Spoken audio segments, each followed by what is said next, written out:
Hey everybody, this is Double RPG here, and welcome to a very special episode of the Riff Table Arcade.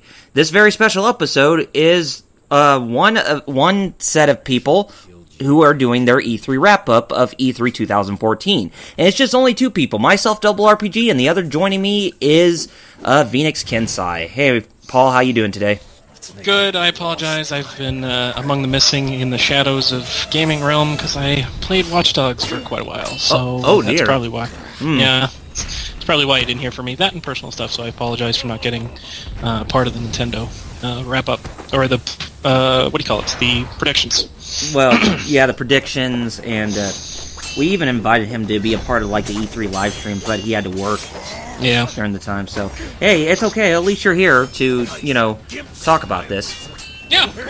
Well, yeah, the last one that we talked, that we talked about that you weren't a part of was for third parties, basically. Yeah, that's the one I was looking forward to. Yeah, and I know you were too. And we also had Jerry on, and we were kind of hoping to do, the first ever 4-man group to do a podcast with. No, it's okay. We all have our. We all have things that we, take care of on our own personal level. So, yeah. What you did was what you had to do, and what I did, whatever I do, is what I have to do to, get things done. But we're always welcome back here anytime we're ready. Someone had been crazy enough to Exactly. Okay, so yes, E3 2014 has come and gone, and holy crap, was it amazing? That's all I can say. I mean, there was a lot of surprises that came out this year. Not only just from the big three with their own surprises, with there being little to some, with maybe one or two that had the most surprises, and there was a lot that came from third parties as well. Even though there were some that were from third parties that we were wishing to see more, but unfortunately we did not get to see what was coming out of those games.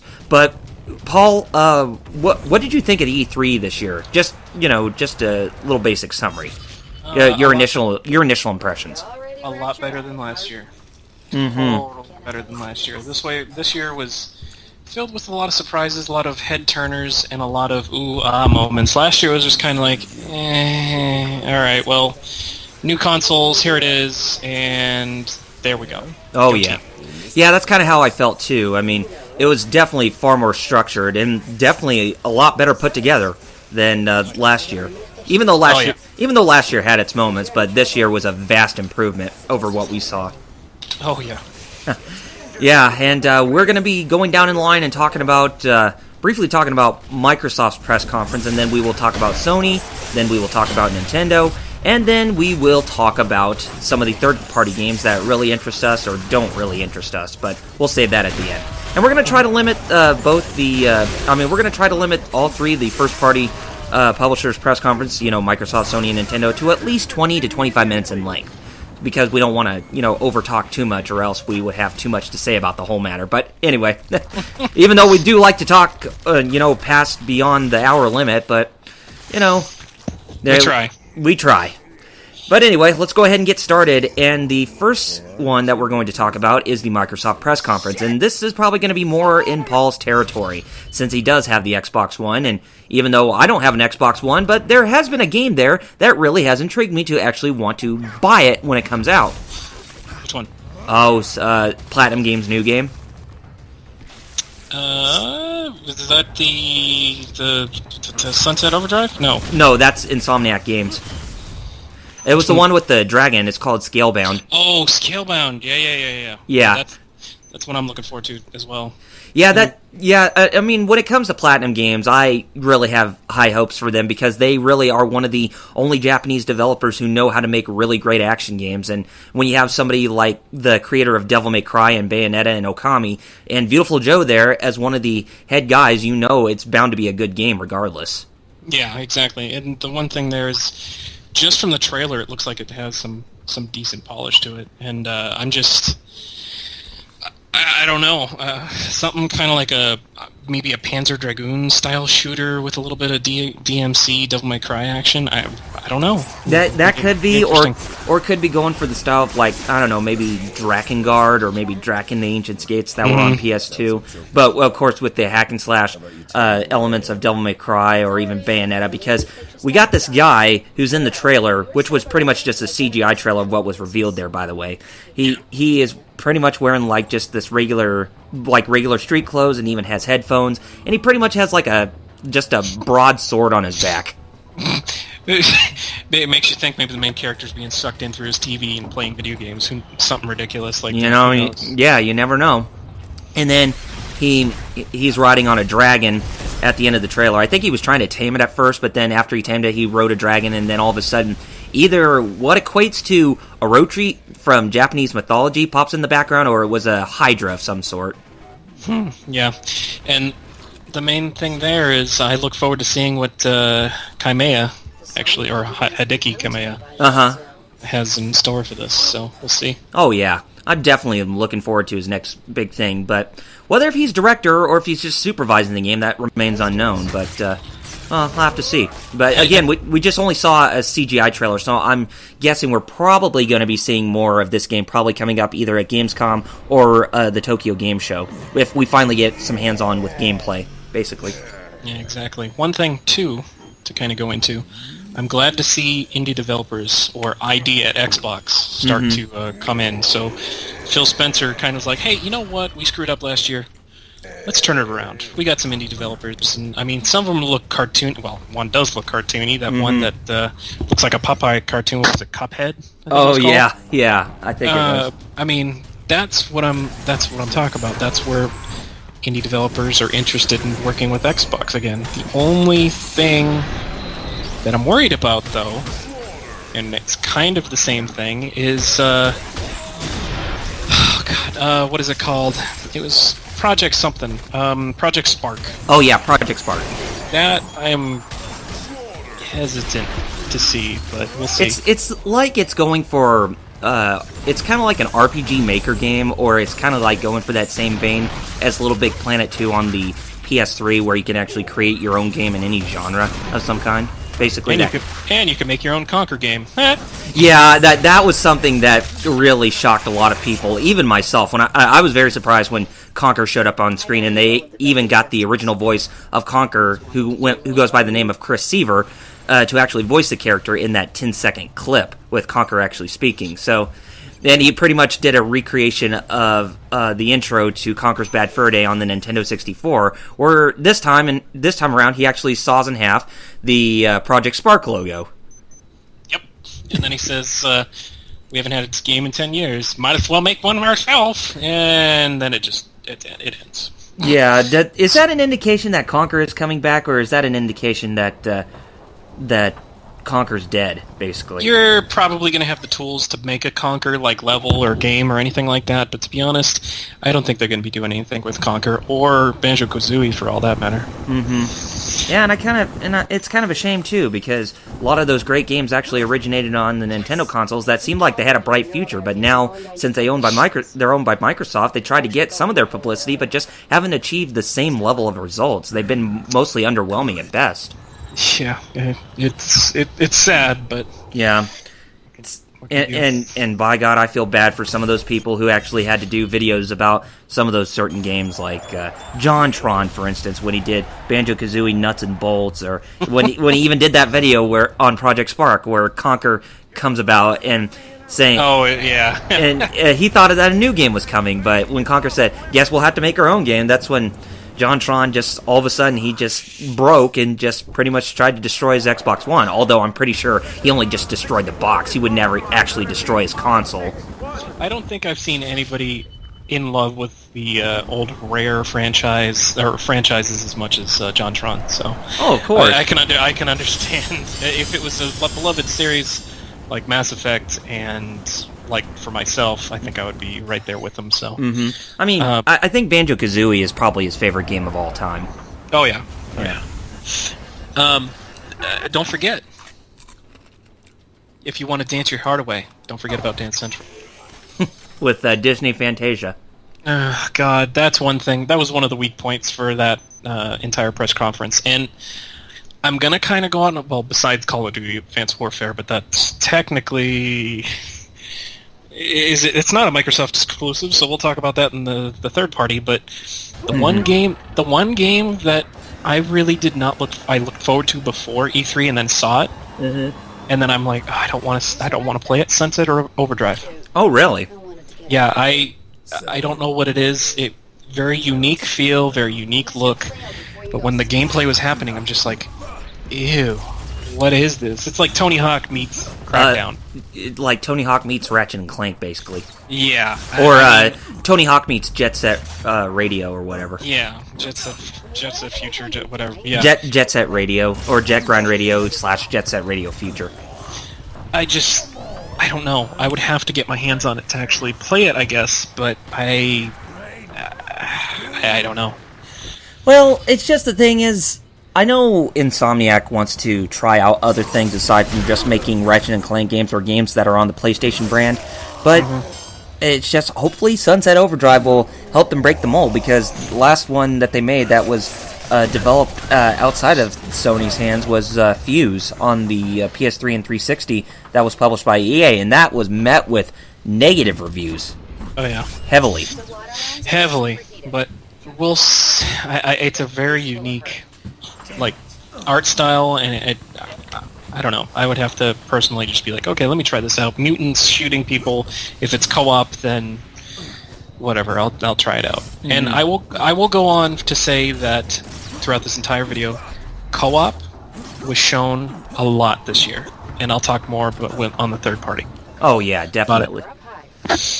And let's see. Also, probably the biggest reveal that they had during the press conference had to be Halo: The Master Chief Collection on the Xbox One. Not a surprise, to be honest. Yeah, it seems like Halo is pretty much Microsoft's bread and butter. This is kind of their explanation to shutting down the Halo 2 servers. Hey, by the way, here's a new game that you can play Halo 2 on again if you really feel like it. Which, it's a good step, because, I mean, with everybody that loved Halo Combat Evolved 2 and 3, why not? Oh, of course. Especially on Xbox One. So keep it all on the same console. Oh yeah, and they're leaving Halo 2's online multiplayer untouched. Oh, that's a good choice, to be honest. Oh god, yes, it's a good choice. If there was some tweaking or newer elements that's in there that completely ruins the experience, people are just gonna go ape nuts over that and just be completely outraged. I think the only change that I saw was that in Halo 1 the collector edition, or the one that they put on the 360. They implemented changes from the PC version, which were just little tweaks here and there, to the multiplayer, which I think that's all that they're bringing over. Halo 2, you're right, completely untouched. Yeah. And it also has Halo 3 and Halo 4, but it's kind of ironic that they actually are remastering those games, but for Xbox One standards. But it's going to release on, I think, November 11th of this year, which is going to mark the 10-year anniversary of Halo 2. And it's ironic that's releasing on Veterans Day of all days. Yeah, but I think that might be something towards the fans. Hey, we shut down your game, but here's another one. So Merry Christmas, enjoy. Yeah, but you got to admit, it is good marketing in a sense. Oh, it is. It most definitely is, and it's a good move on their part, because keep all the games on one console, and if you want the better updated version, buy one. And then another new game that they showcased, I think their two biggest reveals, other than the Halo Master Chief Collection, had to be a new Phantom Dust for the Xbox One, which was an original Xbox exclusive, a really forgotten IP on the Xbox, the original Xbox. And they had Ken Lobb, the guy who pretty much created the Killer Instinct franchise and had his input in development talents towards the new KI game from last year. He is working on the new Phantom Dust with whoever's developing it for Xbox One. And the other big reveal was that the third Crackdown game was finally announced, but they just call it Crackdown, basically. Yeah, and this is kind of one of the things that I hope they got away from, was the whole zombies, mutants, and that's why Sunset Overdrive just does not seem like something to me. I never played Phantom Dust, so I can't really talk about it, but Ken Lobb seemed very excited to bring that to the Xbox One, or the revival of Phantom Dust. I don't know if it's going to be a remake or maybe a sequel or what, but we'll see what happens with that. But for Crackdown, I only saw a little bit of that trailer at the end of it, and if they have anything like they did on Crackdown 2, which is 4-player co-op, which once again, I'll get into the co-op thing. To me, this was the year of co-op. Oh, yeah. It's one of those things that it would be a huge selling point, because I think co-op is starting to become, or at least it will be, a driving force for a lot of sales. Oh, definitely. So, and of course in Crackdown we heard the voice of the main guy who narrates the Crackdown games, Michael McConaughey. I'm sure you're familiar with his work. Oh, yep. Yeah, I am too. I'm very familiar with him voicing characters like Tatsu from the Ninja Turtles 1 and 2 live-action movies from the 90s. Yep. And he was also the voice for some... He was also a prominent voice actor for animes out there, like... Yep. And I think he voiced like the main antagonist from one of the Tales games by Namco Bandai. I think it was Tales of the Abyss. But I think you're right. Yeah. Yeah. But yeah, he has a really good resume, and I don't know why a lot of people in this day and age, especially in our society, like to give a lot of flack to most of the voice actors who actually work in our industry. But I have to say that despite what critics have to say, they actually know how to put a pretty good show sometimes. Oh, yeah. You get the right one that says the right thing in the right tone, it's absolutely perfect. Okay. Now, before we wrap up on Microsoft's end, why don't we talk about something that... what do you believe Microsoft needs to do for them to improve for next year, basically? Well, considering the Games for Gold thing for Xbox One just started a week before E3, I think they need to keep going with that. They need to keep going with indie developers, and I will tell you that two things that we didn't mention before I forget. Inside, which is the game from Limbo developers. Oh, yeah. That's a new game, and then the other new IP, which is Ori and the Blind Forest, which is supposed to be like a 2D side-scroller. To me, those are smaller companies, to me, anyway. They need to keep working with smaller companies, and that's actually turning, going away from what they originally said they were going to do last year, and then be like, sorry about that, we'll forget that ever happened. By the way, here's Phil Spencer. This is what he's doing. Just Microsoft's on a good track with Xbox One. Just keep at whatever they're doing. I don't think they really need to change, because let's face it, they're one of the stronger points. They're, I don't want to say dominating. They're right there with PlayStation. Oh yeah. So, when it comes to the Western gaming, it seems like Microsoft has always had a stronger foot in a sense. Yeah. But Sony, even though they're not too far behind, but they're still doing pretty good. But it's mostly Microsoft that has a stronger hold, because when it comes to Microsoft, they have the better marketing. Oh, they do, but the thing with the thing with Sony, I think they're also fighting it on two fronts, because they got the Vita, and then they have the PS4. Oh yeah, that's... The PS4 and the Vita, I believe, are selling a little bit better in Japan, but they're not selling very well here, even though hardware-wise, there's a much better system. Oh yeah, 60. I think we just need to see... Well, I'll talk about that as soon as we get to Sony, but anyway, on my end, what I think Microsoft needs to do for them to improve next year. First of all, I want to go out, I want to go off the record and say that Microsoft was like I said, it was definitely much better than last year, and thank God that Don Matrick was not even there, still helming Microsoft, because he would still shove Kinect and features on Xbox One and Xbox 360 down our throats and give us new dashboard updates and that kind of stuff. No, that was not what Microsoft needs. Microsoft needs to step up its game and actually show that they actually do have games for gamers in development. And excuse me. And Phil Spencer, he really did a complete 180 over what Matrick did, and he showed that Microsoft is still a publisher that that still has a really strong foot in the gaming market. But the thing I think they need to improve on for next year, when compared to their press conference at E3 this year,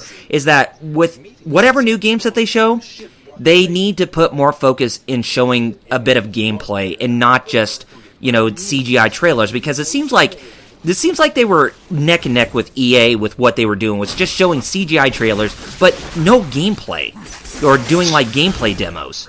Yeah. That was the problem. Yeah, that was the problem with last year, though. That's the thing. It was all CGI trailers, no gameplay demo, nothing. Yeah, and Microsoft really needs to, improve upon that, because I really I don't find it that entertaining just to see just CGI trailers. I mean, it's okay in case if they're just debut trailers, but I would like to see some gameplay as well. Mm-hmm. And hopefully for next year at E3 2015, they do that. They probably will, with all these other new games, Crackdown, Scalebound, and all the other ones that, Phantom Dust, all those that are IPs directly for Microsoft, I believe, most of them. Yes. They will. I mean, we got a lot of video on Sunset Overdrive, but I don't know if there was a playable demo. Actually, there was. There was? Okay. Mm-hmm. That's a good thing, though. Yeah, because Sunset Overdrive, it's Microsoft exclusive. Gotcha. Yeah. So, overall, what would you grade a Microsoft press conference? Between an A and an F, basically. Personal, probably a B. Yeah, I'd say a B or a B minus for me.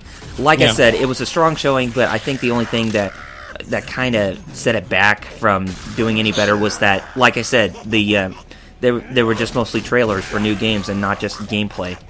Mm-hmm. Yeah. Yeah, and kind of like what Sony had, a lot of it was third-party, too, so it wasn't necessarily first-party. Oh, yeah, and that's the one that we're going to go ahead and talk about right now. So, Sony, they were the one that presented themselves during the day, right after EA and Ubisoft. And I will say that EA and Ubisoft, they were very disappointing. Ubisoft, I was very shocked this year that they actually came out with a more disappointing performance than the last 2 years. Mm-hmm. And I will say Ubisoft was depressing, but EA, it was just, suffered a lot more of the same problems that Microsoft did. But like I said, I'll save that until later. We'll talk that at the end, yeah. Yeah. So Sony, they started off with Destiny, and even though it's a third party, it is getting an exclusive white PS4 bundle. Yeah, they introduced that. What was it? The September 9th, I think it was. Yeah, and it's coming out on PS4 first. Yep. That's really surprising right there, and I know that's something a lot of people are really looking forward to, and I hope that you're looking forward to that too, Paul. Well, the one thing with games that I try not to do, if I follow a game so much that I get disappointed when I play it for the first time. Oh, yeah. I step back and I'm like, you know what? I'm not going to follow a game. I don't want to know about it. All I want to know is the name, pictures, and there we go. Destiny's one of those games. And I'm kind of like that too. I mean, I don't want to get myself hyped too much, or else the experience is ruined for me. Yeah, that's the main thing, because I look at Fable. I followed Fable through when it used to be called Project Ego. I followed it so bad, and I followed it for 4 years, then I was strongly disappointed. Yeah. It was one of those things where, like, okay, this isn't as good as it should have been, but it's not good in the own respect. Destiny is something that a lot of people are telling me is going to be so good. And you know what? I don't even want to watch videos, and if it's a mix between an MMORPG, Borderlands, and what Halo used to be, cool. I'm good with it. Okay. That's from what it sounds like. Okay. And some of those other games they talked about, well, as we talked about, Sony, they pretty much had more third-party games than just first-party titles, even though there was, first-party exclusives like... Order 1886. Yeah, or the Order 1886. Yep. And I will say that it has a good premise, but again, it's going for more of another zombie survival game.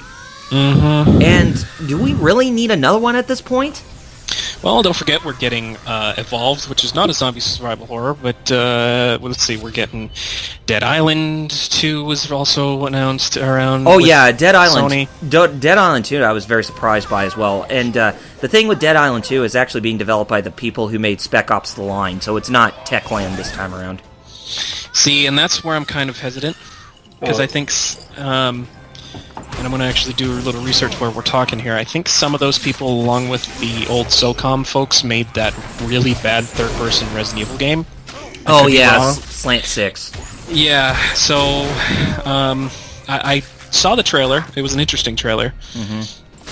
But I was like, all right, another Dead Island. I liked the first one. It was a little monotonous, but cool. Whatever, give me co-op fun.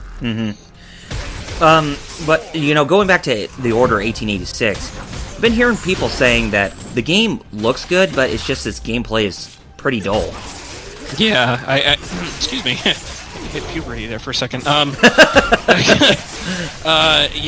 I keep hearing that it's the style of it's cool and dark, but like when you're fighting werewolves, it's kind of like monotonous. Yeah. So.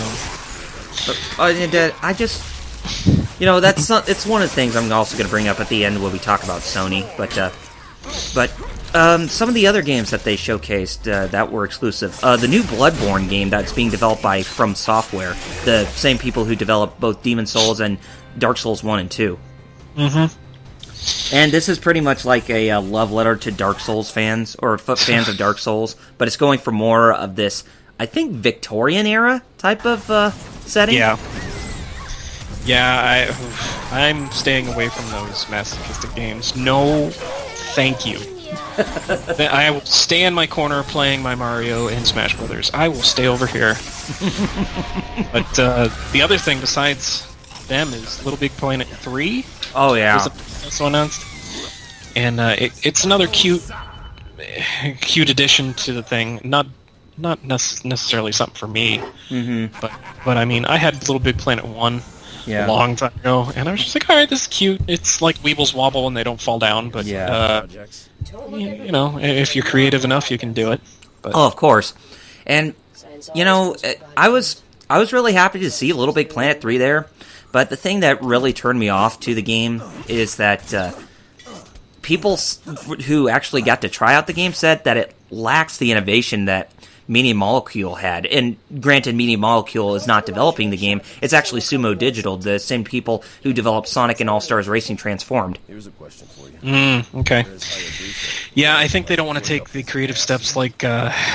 and monitor everybody's creations, kind of like if you ever made something with Street Fighter, you would probably never see it on the servers because they take it down until they put out the Street Fighter packs and all that other stuff. So, and that was another thing I forgot to mention about Microsoft, but we'll wait till third parties. Let's not forget that was announced if you were Grim Fandango fans. Oh yes, Grim Fandango. It's getting an HD remaster. Yes, the only thing that worries me is it sounds like Disney is publishing it. Oh yeah, because LucasArts is now owned by Disney. Unless if the rights went back to Double Fine, then I'd be fine with that. I just don't. I hope they don't change any of it, which I don't think they will. But we'll see. I know Jeff. He was really screaming like a little girl when he heard about Grim Fandango coming back. Yeah, it's interesting. It came. I don't think we covered that in some of the reveals. That kind of came out of left field. Yeah, that kind of did come out of left field. Another game that was announced that was showcased. I guess Batman Arkham Knight, even though it's third party. Yeah, and it looks like the main villain's going to be Scarecrow, and you know what? I am happy to see, and I can never remember his name, voicing Batman. Oh, Kevin Conroy. I'm glad to see him back. I mean, the voice of Chris, or whatever his name is, who also did Enzio from Assassin's Creed 2. He's all great. But Ezio? Yeah. Yuri Lowenthal, basically. Yeah. I'm glad he did a good job in Arkham Origins. But you know what? Wait a minute. Are you talking about for Batman? He was Batman. No. He was not Batman in that game. The current voice is Sonic, Roger Craig Smith. Are you sure? Yeah, I'm sure. Yeah. But anyway, if you're talking about the voice of Chris Redfield, yeah, that guy. Yeah, he did the voice of Batman in Arkham Origins. Yeah, that's him. But Yuri Lowenthal didn't voice didn't voice Batman in Arkham Origins. That was Roger Craig Smith, basically. Yeah. Yeah. Besides, I don't think he would be. I don't think he would have the deepness in his voice to portray Batman. Yeah. That's the thing. But I mean, I'm glad to see him coming back. And I was kind of disappointed from this amount that they showed. It only showed him in the Batmobile, which was cool. Mm-hmm. But him floating around, and then the Scarecrow thing, it was uneventful, I guess the best way to put it. Well, you got to admit, that was actually a pretty cool concept. You think that the whole thing is glitching, but then all of a sudden, Scarecrow just pops up on the screen, and his mask is torn off, and you can actually see his lips. Oh, yeah, and I'm not denying that. It was, again, kind of no gameplay, no demo. Mm-hmm. Here's the game. We're still working on it. Yeah. Sit down. See you next year. Yeah, I'm saddened that game got delayed. And this year's the 75th anniversary of Batman. Is it? Yes, it is. But they delay this game.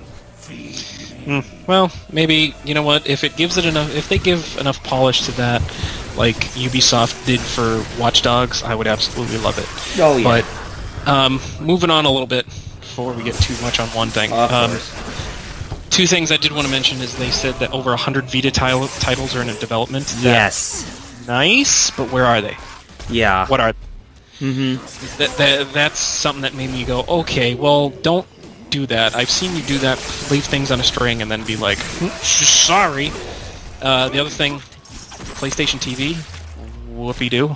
Mm-hmm. I mean, it's nothing for me. Won't ever use it. Have at it. It's something that I really don't care about. Okay.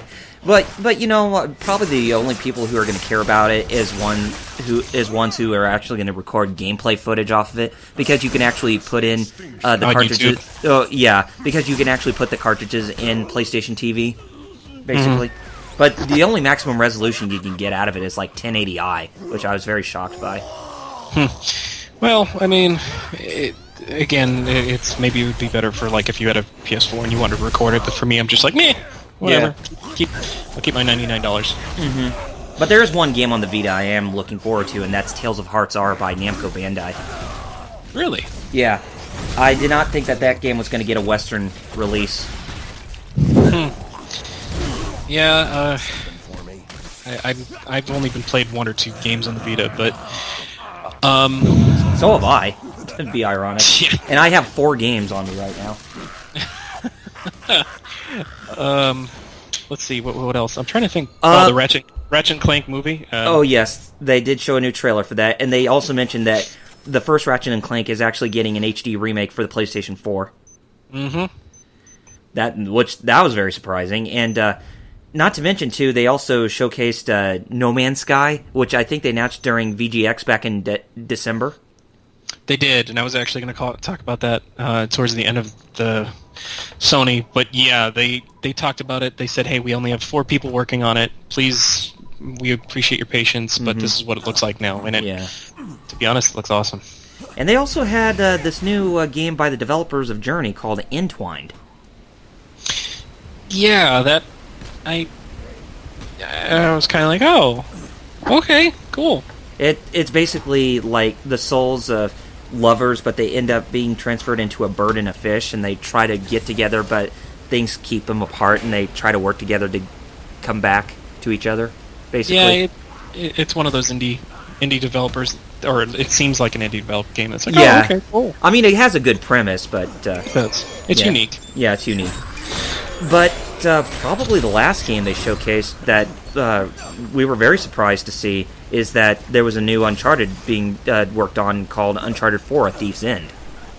So that makes me think, is this going to be the last one in the series? I think that's what Nolan North is saying, because he says that he believes that Uncharted 4 is going to be the last one in the series that Naughty Dog's working on. And honestly, I think it'd be good for that, because I was honestly expecting Naughty Dog to actually be doing something new for the PlayStation 4, because they usually do that, or usually do a brand new game for a new IP or something like that for every PlayStation console that comes out. Like for the original PlayStation, it was Crash Bandicoot. PS2, Jak and Daxter. PS3, Uncharted. But with PS4, they're starting with Uncharted again. But first things first, they're coming out with The Last of Us Remastered. Hey, make some more money, and then it gets Uncharted to make more money to maybe get that one game that you're talking about for the PS4, PS5. Yeah. So, but I'm still surprised that it's coming along very nicely, even though Sony has suffered layoffs quite recently. Yeah, massive ones too. But anyway, was there something that really that you didn't like about Sony's press conference that kind of turned you off or whatever? It was a lot more, hey, look at these games, look at them, just look at them. Okay, don't touch. Yeah. And that was the problem with Microsoft too, because a lot of the games that they showcased that were not first party, it's like, okay, cool, what do you got that's first party? I'm going down the list. Little Big Planet, The Order, and maybe one other one. Oh, Uncharted that I can think of. I'm sure there was more Ratchet & Clank remakes, whatever. I'm talking about new IPs and other things. Yeah. Otherwise, the one shock, though, was GTA 5. Oh, yes. GTA 5. And it's also coming out on Xbox One, too. But you can take your saves over to 360 and PS3, or from 360 and PS3. You got it. You got it. I'm all good with it, but you know what? I'll talk about that more in the third party. But yeah, it's just, I don't know. To me, and I'll do my little final thought. It was the weakest. Oh yeah, it was the weakest of all. Oh, it was great presentation, great games that they showed, but it wasn't first party. Yeah, they need to stop focusing on, hey, by the way, we still have indie developers. You know what? You're not Sony of last year. You're Sony of this year. Yeah. You need to come up with better ways to try to beat Microsoft or beat Sony or even beat Nintendo.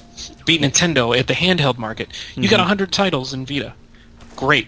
I have PS1 games filling up my Vita memory card. Everything else is nothing. Yeah. So they really need to they themselves really need to step up the game, and I can't believe I'm saying that from last year, but I think if they don't up their game with a lot of first-party things or do a lot of advertisement, they're going to be stuck in a foxhole like, okay, we don't want to pop our head, I don't know what's going on. Yeah. I mean, that's kind of the problem I had, too, because it was just, it's as you said, it was mostly third-party, but less about first-party. And it's like, okay, Sony, you have all these games with most of them being third parties. What do you have to the table? I mean, for example, where is The Last Guardian that we haven't even heard about, even though you said that the game was not canceled, that IGN reported on, but seriously, where is that? It's been overdue to be showcased. The Last Guardian is just that. It is so elusive, we don't know where it's gone to. Yeah. It's just a mirage, basically. We just don't know where it is. It's a fever dream, and then when you think it's going to come around the corner, it's going to be Duke Nukem all over again. Oh, yeah. So. And speaking of which, this probably would have been a good opportunity to maybe revive some of the older IPs. I mean, I was very shocked that we didn't even see like a new Crash Bandicoot game, even though there was that hint of Crash Bandicoot in that PS4 advertisement or whatever with his silhouette. And even they didn't announce a new PlayStation All-Stars Battle Royale. They didn't mention anything about Legend of Dragoon, whether or not if they're ever going to make a new game, or they didn't even announce anything about Gran Turismo or anything like that. Surprisingly, no. So I mean, in that regard, Microsoft's got them beat in the realistic cars thing. Maybe they do have it, but it's behind closed doors, and they didn't have enough time to reveal it. But to be honest, if they had something like PlayStation All-Stars 2 or something like that, this would have been the worst E3 to do it because of Nintendo. Oh, of course. So, it's just, there was lots of things that I was very shocked that didn't appear at the Sony press conference. There's lots of things that did appear, which I was not very surprised about. So, yeah, I do agree with you that Sony was pretty much a bore fest and more lackluster than last year. And it's just like, okay, Sony, it's, you can't do this anymore. You have got to step up your game for next year and show us that you are very dedicated to the Vita and that you have a slew of first-party titles that are in development. Because if you continue to do the same thing next year like what you did last year, it's only going to, hurt your credibility down the road. And saying, what a lot of us are going to say, hey, this is not a first-party company. They don't even have faith in themselves, basically. Mm-hmm. So, anyway, for Sony, I would go and give them at least a C or a C-. I am right there with you, C to C-, Sony. I mean, it was okay, but for the most part, it's just, while it was great that you did show gameplay over Microsoft, but like we said, most of the games that you showed were third party, and not mostly first party. And we need to know that you actually have first party games in development, because that's the thing that drives people to actually buy your games, is your games under your name. You need people to actually be attracted to your products. Even though third party games are pretty much what help continue to support you, but where's your own stuff? Yeah, we have to remember, too, we're not talking about any of the apps or anything like people buying PS4s or anything like that for Netflix. These are the games themselves. Yeah. So that's just lackluster. They didn't bring a lot to the table. Yeah. Although, PlayStation Now, we do know that it's coming out, I think, next month, which is their streaming service in lieu of, like, Gaikai or whatever.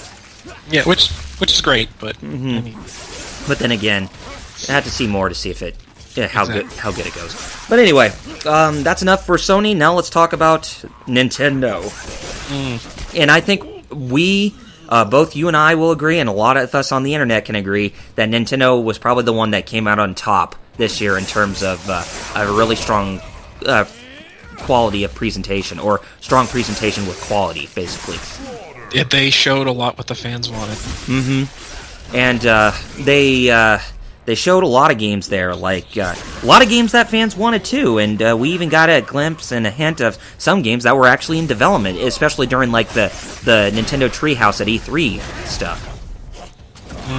And but we'll talk about the Nintendo Digital event most of the time. And the thing is that with the Nintendo Digital event, they started off with Robot Chicken sketches. That was interesting, and it had the voice of, Reggie in there, too? Yes, he did. At one point. And it was kind of funny, too, because it even had the point where the audience in the skit, Nintendo was kind of actually making fun of themselves because of all the critics had been saying stuff like, hey, where's Mother 3? Or, yay, you're going to show us a new Mario game like we haven't seen that before. But then Reggie pretty much just kind of just looked at him and he's like, not my problem, and he just either burned them to a crisp or just pretty much exploded them or whatever. He did the Cyclops thing from X-Men. Yeah. Oh yes, he did. Yeah, so that was pretty funny to see that take place, and they actually had them sporadic during the digital event, but then they moved on to their first game, which was Smash Brothers. And they started off with both Iwata and Reggie kind of duking each other out in the style of Mortal Kombat in this black arena or shadowed arena or whatever. Yep, and then it took from there. It wasn't really them, it was their Miis really fighting, but then Iwata was losing, but he decided to use what? The Amiibo. Oh, yes. To help him out, and Mario all of a sudden appeared on the screen. And pretty much defeated Reggie.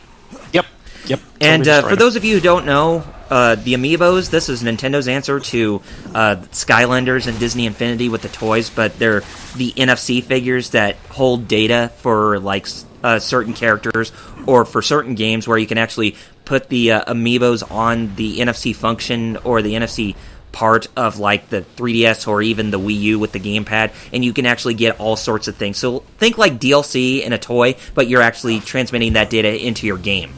And Nintendo said that they plan on using this for all games, starting with Smash Brothers for Wii U and 3DS and moving forward. And they even said that some older games are going to get that functionality too, like Mario Kart 8, for example. Yeah, I think they also said that they're going to be using it for Yoshi's Yarn? Yoshi's Woolly World. Yep, that's one of the other things that they mentioned about it, too. Yeah, this was originally showcased last year in January, where it was, pretty much all of us thought it was called either Yarn Yoshi or Yoshi's Epic Yarn. But taking a look at the trailer for this E3 when compared to the first time we actually saw that game, oh my god, what a vast improvement it was. It looks so beautiful for such a stylized game. It was one of those things that even myself, that I don't really have that many games for my Wii U that I'm just like, wow, this is cute, and this is really, and it's co-op. Another thing for co-op. Oh, absolutely. It's one of those things that I just go, wow, looks beautiful. And it's another good thing to know about the game too is that they said that the game is not going to be for kids. It's actually going to be challenging for core gamers. Basically, what it is that in order to complete the game at 100%, it's pretty much going to be taking the same approach as Yoshi's Island on the Super Nintendo and even the sequels, where you actually have to complete the levels at 100% to get like the even harder levels, basically. Yeah. So. Yeah, and that's one of the things I actually do like about the Yoshi games, especially Yoshi's Island on the Super Nintendo, as well as Yoshi's Island DS and Yoshi's New Island. I know a lot of people tend to give the latter two a lot of flack because they think they're easier, but, I go into those games just because of the exploration, because I want to get everything at 100% in order to get the more challenging stuff. Yeah. And that's pretty much what the point of what the Yoshi's Island games are, in a sense. And a lot of I hope they get away from the whole easy gameplay, because a lot of the newer Mario Brothers games are great examples because they're so easy, and I am looking forward to this. As soon as they announce that, and saying that it's going to be for core gamers, awesome. Yeah, makes me want to play it. I think they might, considering that Donkey Kong Country Tropical Freeze excluded like the Super Guide feature for the first time. So I assume that with Nintendo going forward that they will no longer include that feature in their games. Yeah, thank God. Yeah. And they also, I can't remember what they showcased next, but I think we finally got to learn more about, what was the one thing? What was the next thing that they talked about? I think it was... Legend of Zelda? The new Legend of Zelda game that's coming out for the Wii U next year. Oh, yeah. What did you think of that trailer? I mean, not that trailer, but what... What did you... I thought it was... I like the style of the game, and I like the style that it Gonzo talked them to death. I mean, looked. And a lot of the people, though, that I've been reading on the internet, a lot of people say that that's not Link. It's like, how is that not Link? Yeah, and even though Aonuma teased that at first and saying that might not be Link, he then later clarified the next day, oh, sorry, that actually was Link. So I was just, yanking your chain, basically. Yeah. But, just looking at the game, and even I have a desktop, a screenshot of, like, the in-game world of Hyrule. I gotta say, what Nintendo's going for, what Aonuma is envisioning for this game, I gotta say, oh my god, it really does look like you're actually playing Skyrim through this game. And, that's one of the things that Aonuma said about the new Legend of Zelda, is that he wants to put an inspiration for Skyrim, especially with, like, the non-linear exploration, like what we've seen from the original Legend of Zelda. And you can actually see it within the game, like, going through the whole world of Hyrule and traveling all around the world to try to get up to, like, even the tallest mountain or whatever. I'm really, really digging what he's doing for this game. It's probably going to be the most ambitious Zelda game ever created. Well, that and the trailer, I believe, how do you pronounce it? Aonuma? Aonuma. Aonuma. Yeah. He actually did say, by the way, the Wii U trailer is actually gameplay. It's not CGI. Yeah, it's in-game footage and actual gameplay. And, just looking at the in-game engine, it kind of reminds me of something that you would expect from, like, a Hayao Miyazaki film. And I know some people actually made the comparison of, like, the actual gameplay of when Link and his horse are running away from that giant monster. They actually made the comparison, like, to the first scene of Princess Mononoke. Oh, yeah. Which, it's actually pretty cool, but, at the same time, it's like... It's one of those things like, thanks for hinting at this, where is it? Yeah, definitely. But, I mean, it's something to look forward to. But, talking about Legend of Zelda, Hyrule Warriors, for some odd reason, I really want to play it. Oh, yeah? It's one of those things, it's yay, Dynasty Warriors, but with Legend of Zelda characters. Woo! But I was watching gameplay of it, I'm like, wow, this actually looks really cool. I want to play it like right now. Oh, yeah. So. And Well, the thing with Hyrule Warriors, they're saying that it's like Dynasty Warriors, but it's going to have elements of like Zelda, gameplay from The Legend of Zelda, especially like trying to find the treasure chest to get all sorts of items and upgrades and that kind of stuff in order to, get through the level much quicker or to complete the objectives much easier or whatever.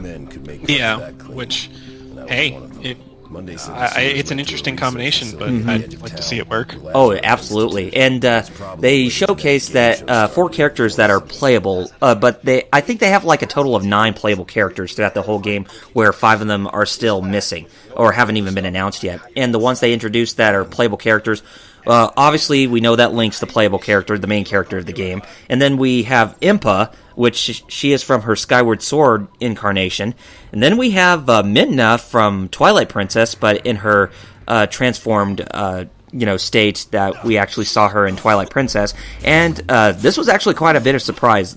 Princess Zelda is actually a playable character in this game as well. Mm-hmm. That's something that, that's also something that a lot of people have been, begging for in a Zelda game, is for Zelda to be a playable character, or at least be the main character of her own game, to where she actually has a really good tale aside from the CDI games that, don't even exist. Yeah, I was going to say, what, you got a problem with the CDI games? Like everybody else does? What, you don't have a problem with them? Oh, of course I do. I'm just being, facetious. Oh, yeah. I absolutely hated them, but yeah, it's nice to see her in a role that's not, help me, I'm over here. Just looking at her, she seems like she has her, she's like a combination between her looks of Skyward Sword, as well as her personality, or how she was portrayed in the cartoon series. Yeah. Even though it's really surprised me that they tried to add in elements of the cartoon, even though that doesn't really exist in the canon either. Yeah. My thing is, though, with Minda, and this is kind of like a weird thing to me, at one point she was riding Wolf Link. Yes. What? Okay. Yeah, alright, whatever. Whatever. The next game they showed was a new Kirby game, and it's supposed to be a sequel or follow-up to Canvas Curse on the DS that's coming out on the Wii U. It's called Kirby and the Rainbow Curse. Yeah, I probably would play it, but it's unique. It's a nice little departure from the normal thing, but just give me another Kirby game. I would be happy with that. I mean, probably the one thing that most people were talking about with the game's reveal was that it's all in claymation and not like in yarn or 3D graphics. Yeah, that's the one thing where I'm like, really? Okay, I guess. Well, I always said this, even though the Wii U is not as powerful in its visuals when compared to the PS4 or the Xbox 360, they've got to try to find a way to actually make go their own direction and say, hey, even though the visuals are pretty powerful for these consoles, look at what we can do to actually make people go gaga over the visuals of our games. And it's not being made by the same people that did Epic Yarn, right? Because they're working on Yoshi. Yeah, this one is being directly developed by HAL Laboratories, its original creator. Well, I mean, I do agree with you with the whole trying to personify. Hey, look, we're unique over here, which it looks just that. Mm-hmm. It just for some reason it's a game that just turns me off, that I didn't even really look at too much, but it's unique in its own way.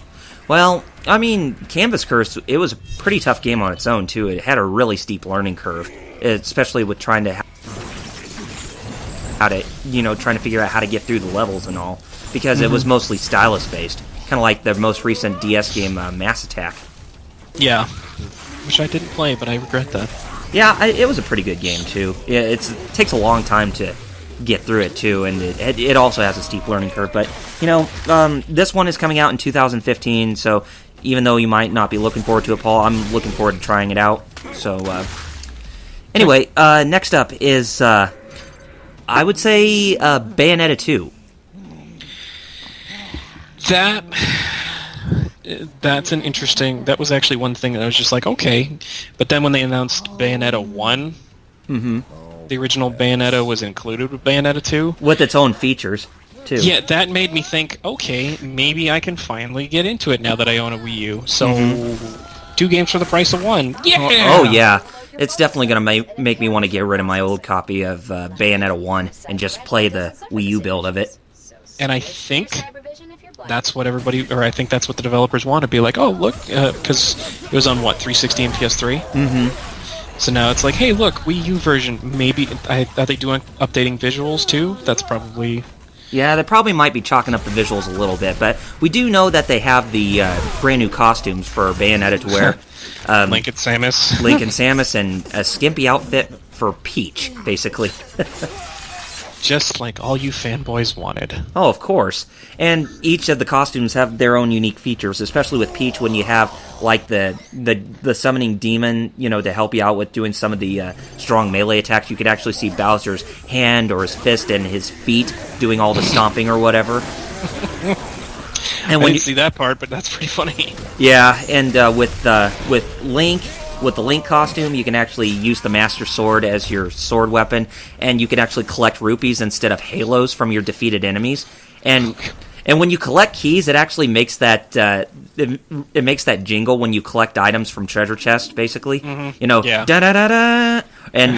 And when you open doors with the key, it actually makes that jingle where you opened a door and you can move forward to a new room. Yeah, that one. I gotcha.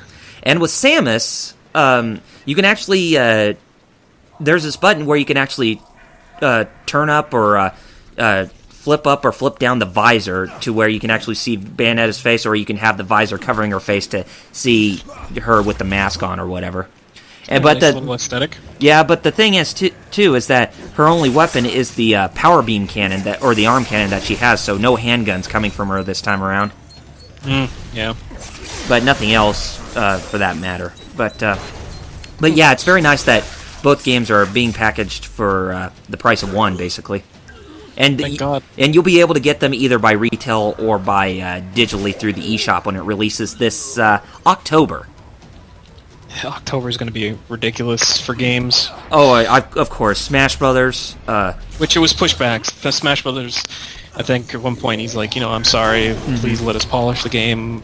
We apologize. Yeah. It's like, okay, whatever, it's Smash Brothers. Do whatever you need to do. But at least the Wii U build is still on track for a holiday 2014 release, so I'm happy with that. As long as they don't push it back to 2015, then they should be good for a really strong holiday season. Yeah. Next game, X. We finally got an official name for the game, and it's called Xenoblade Chronicles X. It's supposed to be. It's not actually a direct sequel to Xenoblade Chronicles. It's actually a spiritual successor, and it pretty much retains the same gameplay from Xenoblade Chronicles, but you actually do have newer elements like riding the dolls or the gears, and you can actually travel around on this big, huge open world map to either complete objectives or to visit new territories and that kind of stuff. And you can actually have this character that you create kind of, which is kind of in the vein of like Baldur's Gate or Dragon Age Origins, or even the Elder Scrolls games, where you create your own character, so that way they'll be your avatar character, basically. So you're not playing an established character like Shulk from Xenoblade Chronicles, the main character, that kind of stuff. But yeah, from what was shown, it is making me want to get that game more. But too bad we're getting that game in 2015, which was supposed to come out this year. So many games, 2015. But if I remember right, that also has co-op too, doesn't it? Yes, it does. So, I'm more than happy to. I hope wait. I hope there's online co-op for it too. Which, you know what? From what they hinted at, I really think it would be, or at least I'm hopeful that it is. Mm-hmm. So that's my take on it. But I look forward to it because I didn't hear too much about it until I saw a couple of things about it. Mm-hmm. And then I'm like, oh, okay, cool. So at least we have an idea when it's coming out instead of being, oh, it's being made. Uh-huh. There you go. Yeah. And the next game they showcased was actually one that surprised a lot of people. It's a brand new IP from Nintendo, and it's called Splatoon. This is pretty much Nintendo's answer to third-person shooters meeting like Team Fortress 2 or whatever. Mm-hmm. And it involves painting and... pretty much trying to shoot splotches of ink all over the map in order to see who has the most on the map in order to win, basically. So there's a bit more of a catch instead of just shooting at your opponents this time around. Yeah, think of a Mario Party game, which I don't remember the name of it, but where you got to color in blocks. Think of that, but third-person shooter. Oh, yeah, and it's going to have online co-op as well, but I just really hope that there's more to it than what we just saw. Yeah, which, to be honest, I think it was like 3v3, like painting walls and stuff. Or yeah, it was, it's 4 versus 4, basically. Okay. Yeah. But yeah, I hope there's more to it than just, an online match. I really see there could be more things added to the game to actually make it more enjoyable than just the online match between 4 against 4. But, a lot of people's reactions has been very positive for the game because of its unique concept and for it trying to push itself outside of the boundaries of, first-person shooters or, M-rated games that go for that type of experience with what Splatoon is going for. Mm-hmm. Yeah. So that one, I would say, probably got the most recognition or the most attention out of E3 this year. Well, new IP kind of thing, yeah. Yeah, new IP. And one other thing I wanted to mention too before we wrap up Nintendo was their other new game that they're coming out, which I hope is a download game, but it is actually 2 of them: Captain Toad Treasure Tracker and Mario Maker. I'm thinking Mario Maker might be a download, but I think Treasure Tracker seems to be... Yeah, from what I know, Treasure Tracker is just going to be a full-on retail game. Mario Maker sounds interesting, because, it was kind of hinted beforehand, and I think I sent a link to you before the E3 even happened. Yeah. But it was one of those things that's like, oh, okay, that's cool, but I thought it was only going to be old-school Mario, but I guess you can switch between that and new Super Mario Brothers. Yes. From what was shown in the early build, yes, but... From what we know, the creators of the game, the creator Takashi Tezuka for Mario Maker says that he wants to implement more than just those 2 styles of games into the whole thing. So there could be more new other styles of Mario, like Super Mario Brothers 3 graphics, or maybe even Super Mario World, or even Yoshi's Island, or in some other Nintendo properties that were side scrollers too. Yeah, that would actually make it have more appeal, and then send your challenge things over to friends, and it would be unique. And so we can pretty much say that this is Nintendo's attempt at trying to get into the user-generated content type of feel with games where people can share their levels online and create their own music and that kind of stuff. And that's another thing too with Mario Maker is that I like to call the game Mario Paint 2.0, or just Mario Paint 2 for that matter, because that's basically what it is with the assets of the whole game. Well, that, and I think at one point, didn't they have like one of the fly swatters from Mario Paint? Yeah, and they had like the hands clapping for when you complete a user-generated level. That was from Nat Attack after you complete the level and beat the boss. So yeah, it has that too. Mm-hmm. So yeah, I think this, if you can share levels online, then I think that's also going to be a really... it's a good step in the right direction for Nintendo pursuing this kind of thing. Some people may say it's too late, but hey, sometimes it's better late than never, right? Yeah, exactly. But then again, there's always Pokemon Omega Ruby and Alpha Sapphire coming out. Oh, yeah. And for those of you who didn't get into Gen 3, then there you go. Yeah, Gen 3-ish and more Mega Evolutions and blah, blah, blah.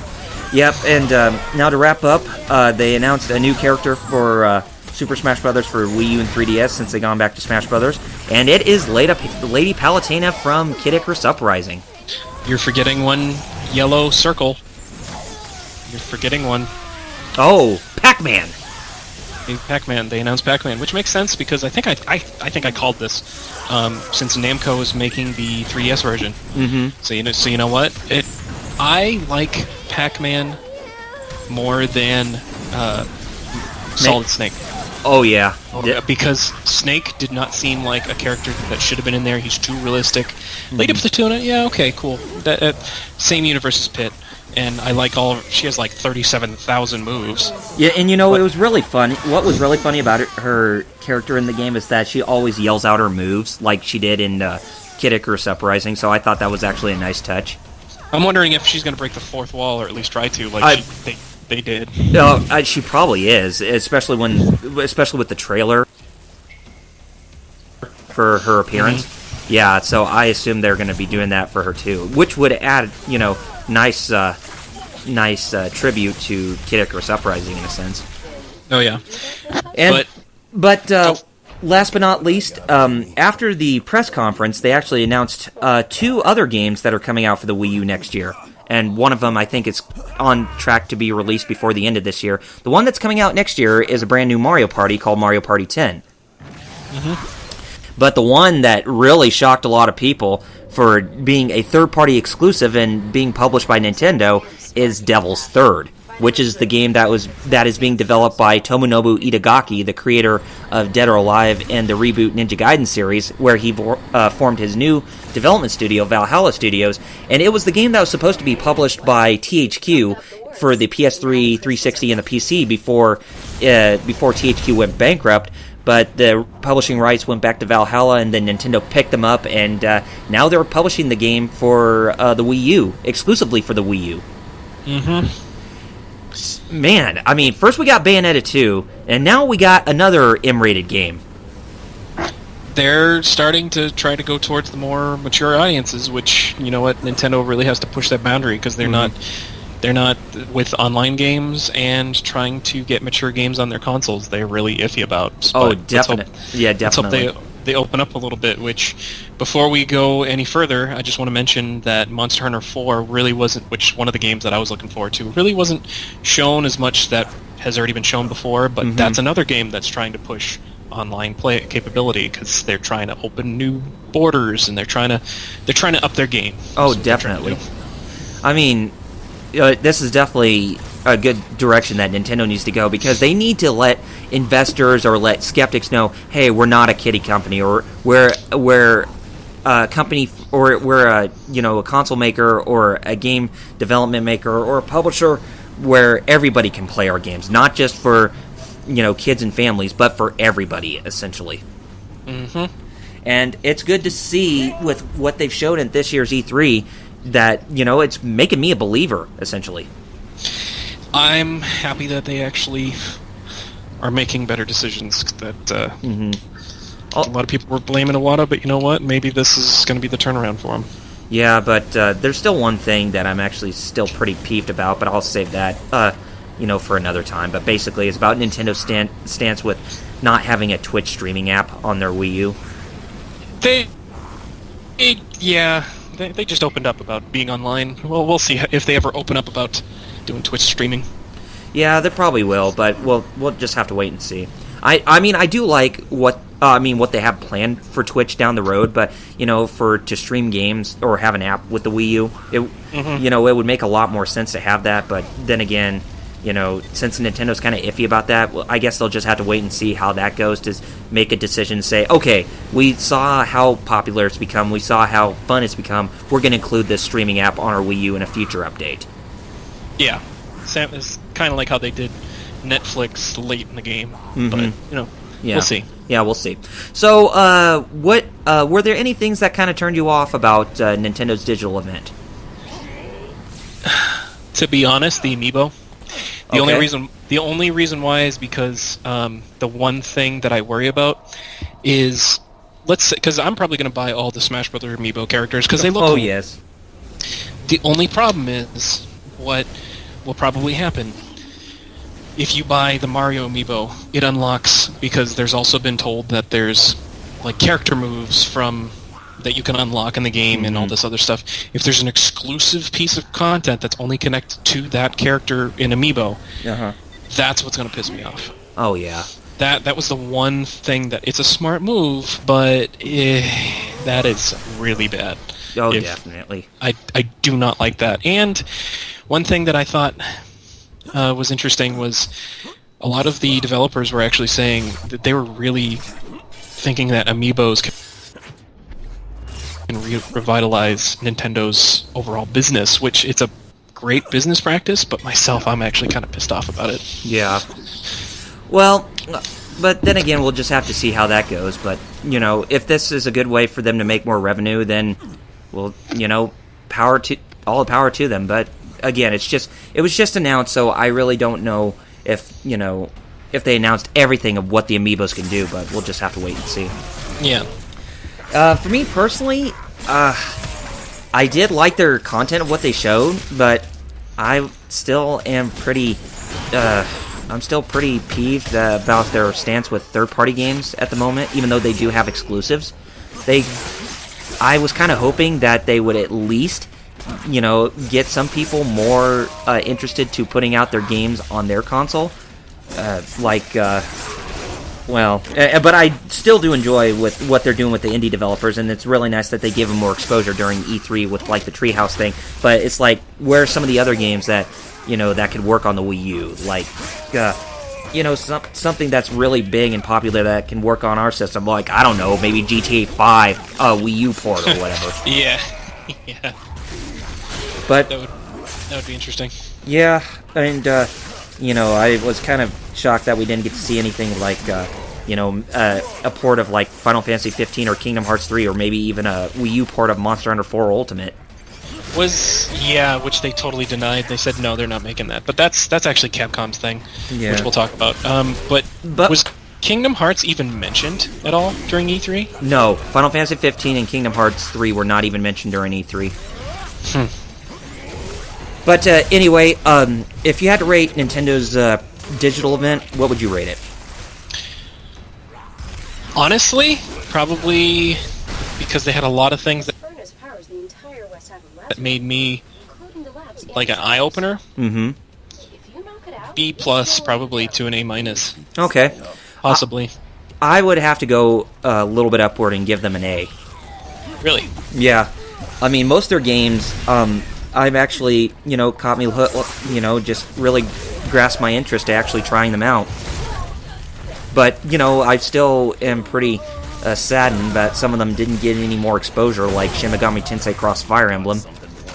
Yeah, I think people were too focused on Smash Brothers and the Smash Brothers Invitational, which was a smart move to do, but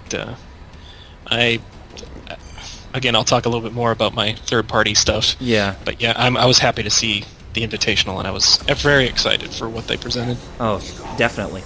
Okay, now we're going to talk about some of the third-party games, and I guess we're going to limit to probably 3 that intrigued you the most, and intrigued me the most, and probably the one that you kind of, were not intrigued by. Okay. Okay, so what were 3 of the games that really intrigued you heavily? Something that was on Nintendo, that was actually on the 3DS. Fantasy Life? Oh, yes, the level 5 game.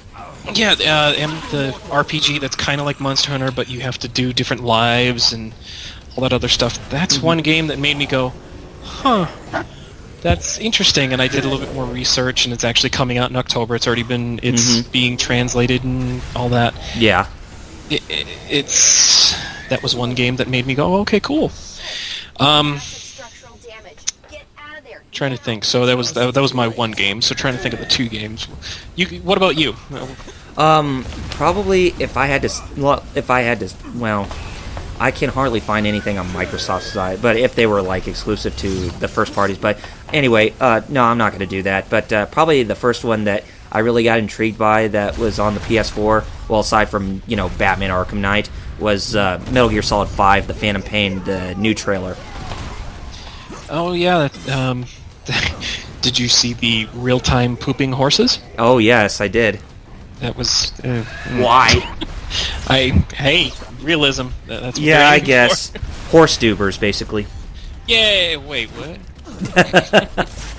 But it's just looking at the trailer. It's just this really does seem like Kojima is wanting to bring full closure to the series to where both the Phantom Pain and the first Metal Gear connect to each other.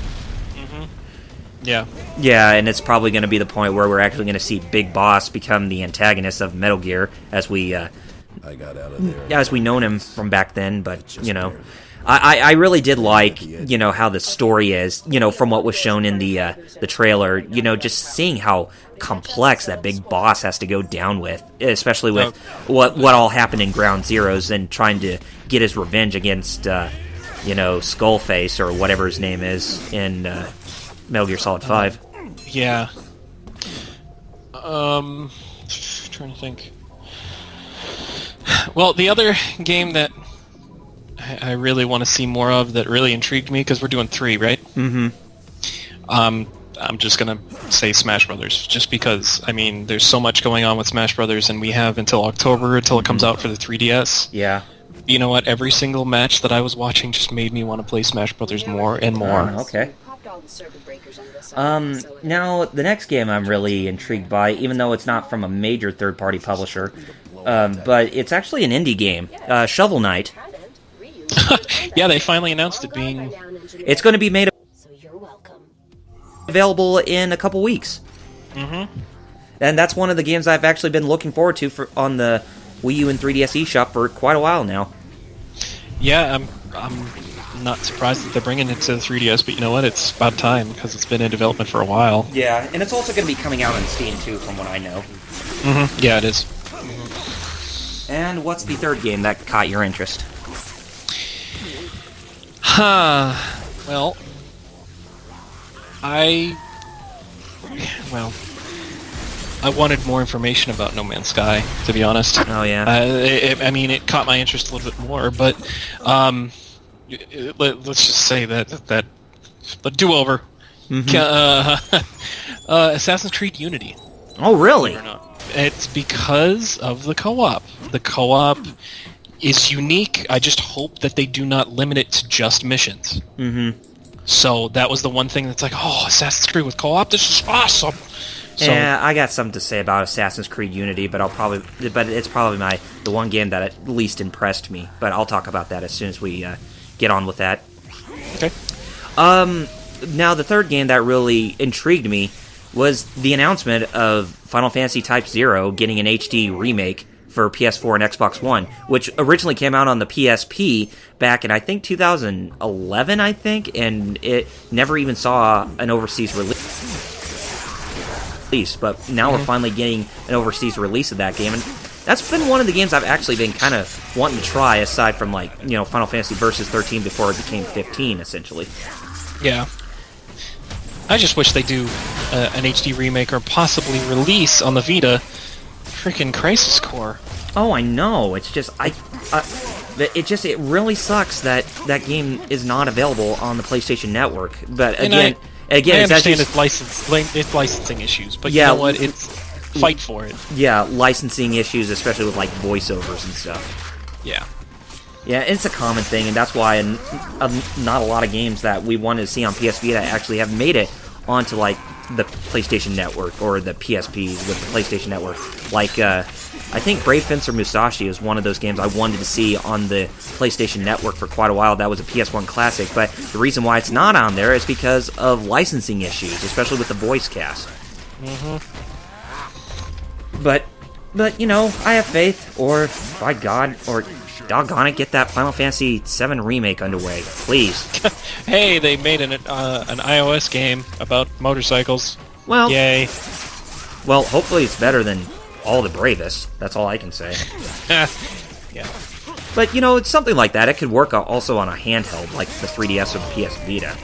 Not just iOS, which, honestly, I'd rather see it on a true gaming handheld. And you know, if it's on a true gaming handheld, it's going to have a lot more content. Oh, yeah, of course. Than just point A to point B, all done. Right. But, I was glad to know that it was just, it was completely new and not just, just a straight-up port of, like, the motorcycle feature. Yeah. It's exciting. Yeah. Okay, now, what was the one game that didn't really impress you that much that's third-party? That's third-party? Mm-hmm. Ooh.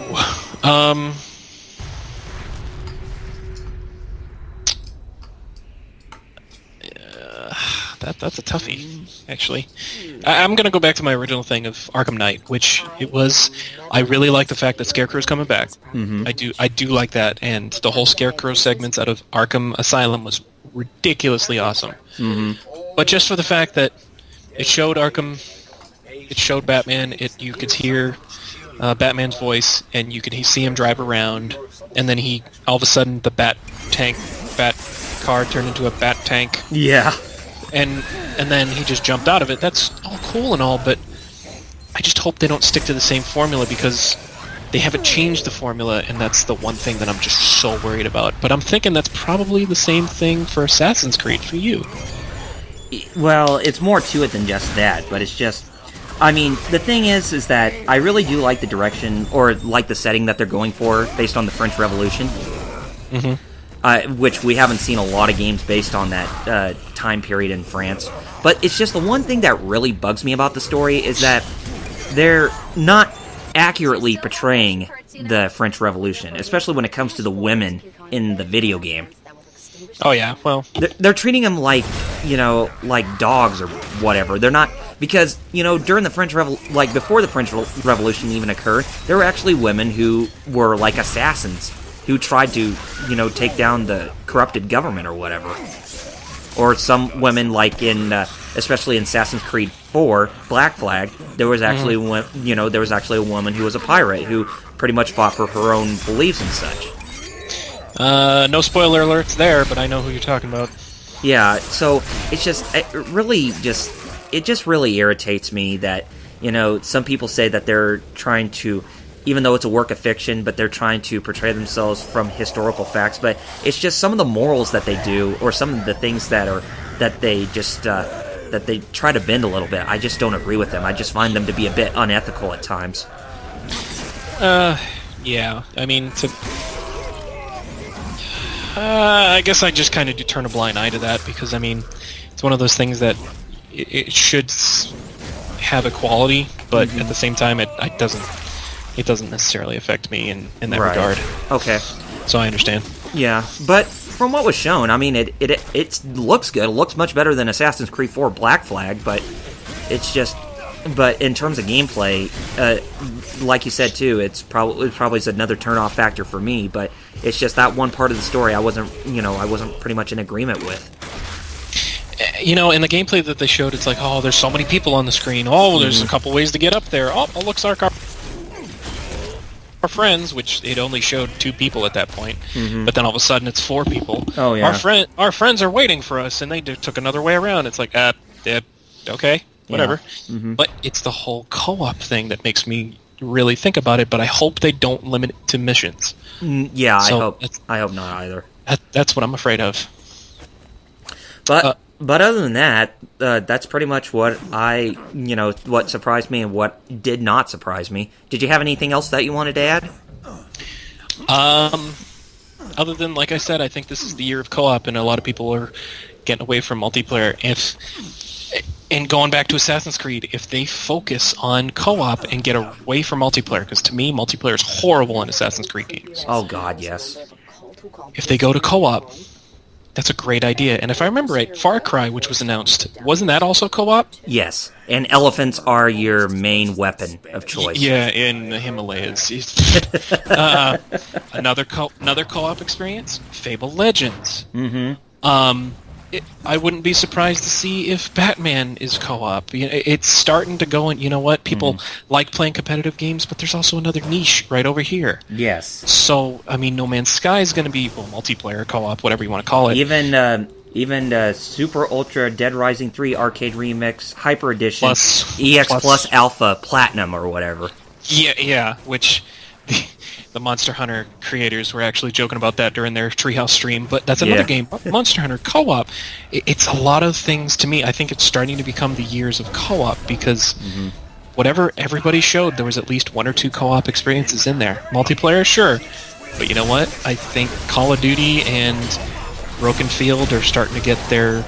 And I say Broken Field all the time, but I love Battlefield. But it's starting. Oh yeah, Hardline or whatever. It's starting to get away from all those, and I'm more than happy to get away from them myself. They even had Rainbow Six there, a new one. They even had another game I really don't talk, or we haven't really talked about, and they're not a big game developer, but they're constantly updating and constantly doing content depending on what the fans want. Payday 2. Oh yeah, that's right. Payday 2 was there, and they were showing a heist that they have, and it's a small development team based out of Sweden, I believe.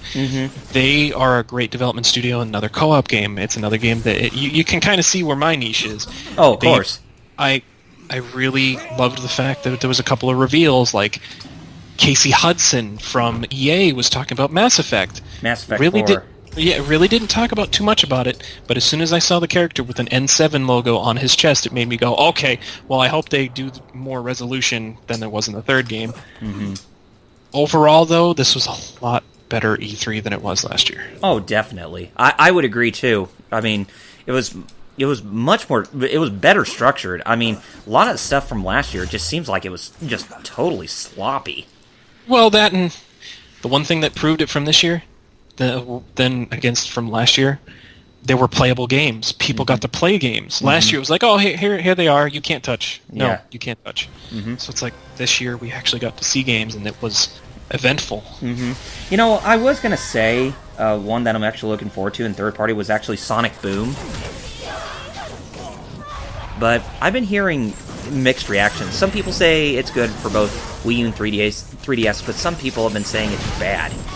Because it's not a traditional Sonic game in a sense.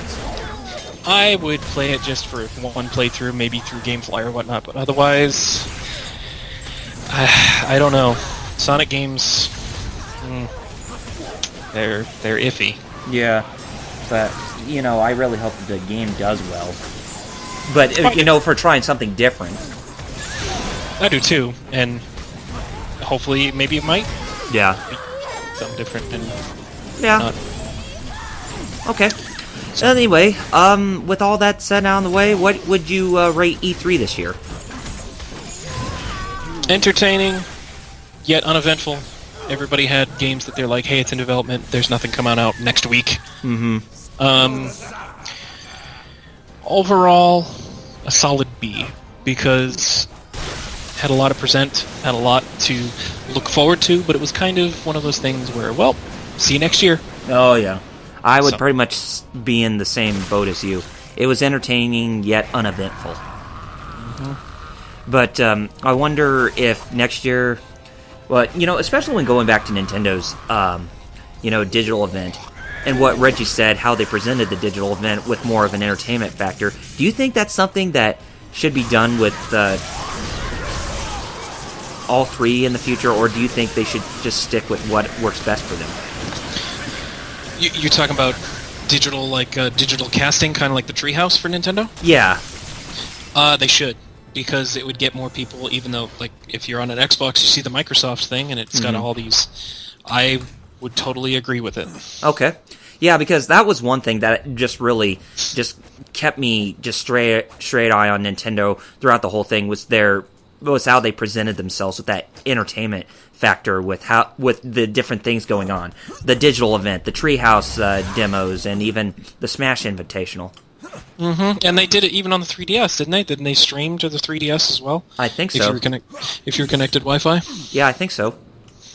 That to me is awesome. Oh, definitely. All right, well, with all that said and done, I think we're going to go ahead and we're going to finally conclude this episode of the Riff Table Arcade. And we all hope that you enjoyed this episode. And to sign off, I am Double RPG. I'm VenixKensai.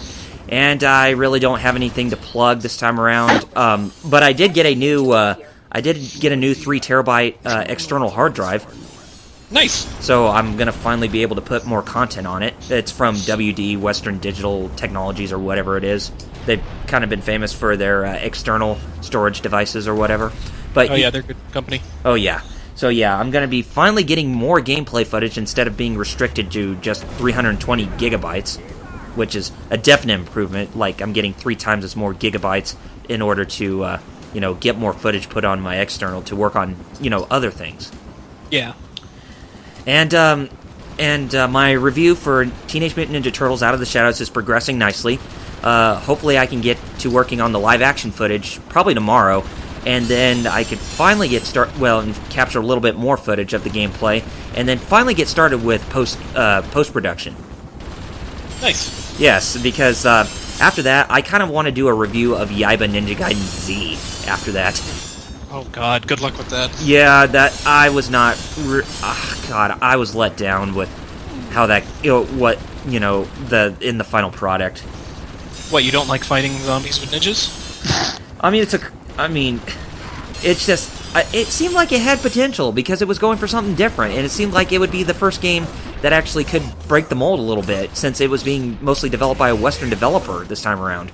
And even though the father of Mega Man, Keiji Inafune, was involved, but he just mostly designed the characters, I was just let down by the repetitive, yet unpolished, mindless gameplay, and it was just... boring. So you're saying you loved it? In a sense, I did on certain aspects, but everything just really disappointed me. Everything else, basically. You love to hate it. Got it. Yeah.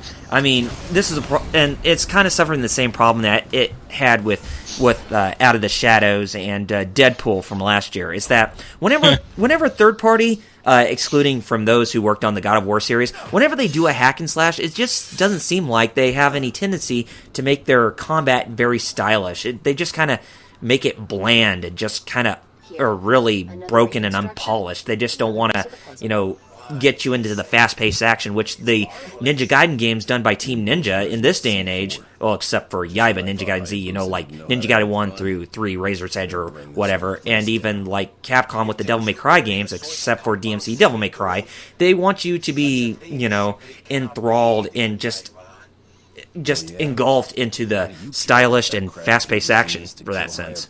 Yeah. Well, at least it didn't copy Arkham City's gameplay style, because it seems like everybody and their mother seems to be copying that style of fighting and whatnot. Yeah. Although, I've always said this, since the Ninja Turtles need their own AAA game in this day and age, since they're long overdue for one, I really hope that they take the approach of like Ninja Gaiden 3 Razor's Edge, which is how they did the hack and slash gameplay in that, because I honestly think that could work, because like hack and slash is like a different variation of like beat 'em ups, and since the Ninja Turtles have been very strong for beat 'em ups back in the day, this would be a really good step for them to go into. Yeah, it would be. Well, we'll see. For that, I hope that somebody like Team Ninja or maybe like Platinum Games or Capcom could do something really exciting with that. But then again, Activision has the license, so that is a dream that's way far away from ever coming true. Good luck with that. Yeah, exactly. But anyway, my review of Out of the Shadows should be up hopefully very soon, but it all depends on the time that I have to work on it. But, I'll just have to wait and see what the future holds for me in order to get that finished, and hopefully I can get on with the next one after that. But anyway, guys, that's all I have to say on the matter, and again, you didn't have anything yet you wanted to plug, Paul? Nope, just tune in, I believe, sometime this week. 16-bit Jeff and FighterXaos. FighterXaos, yes. Yeah. They're going to be getting their input on E3. Yes, exactly. And they're also possibly going to be having a special guest, which is the Rageaholic, or you might know him as Razorfist on YouTube. So you can actually hear all three of them talking about E3, since we won't be able to join tomorrow. But, it'll be interesting to know what they thought about E3 as a whole, even though I pretty much know what Jeff and Jerry think, but I wonder what Razorfist thinks. Yeah, it'd be interesting. Yeah. Anyway, guys, thank you very much for listening to this episode of the Riff Table Arcade with our post-E3 wrap-up, and be sure to tune in for part 2 whenever that gets up with 16-bit Jeff, FighterXaos, and possibly Rageaholic doing theirs. And hopefully, some point, either this week coming up, or next week, we can resume back to our regularly scheduled programming. So again, thank you very much for listening to this episode, and until next time, this is Double RPG signing off by saying Godspeed and Game On, gamers, and we'll see you next time. Peace!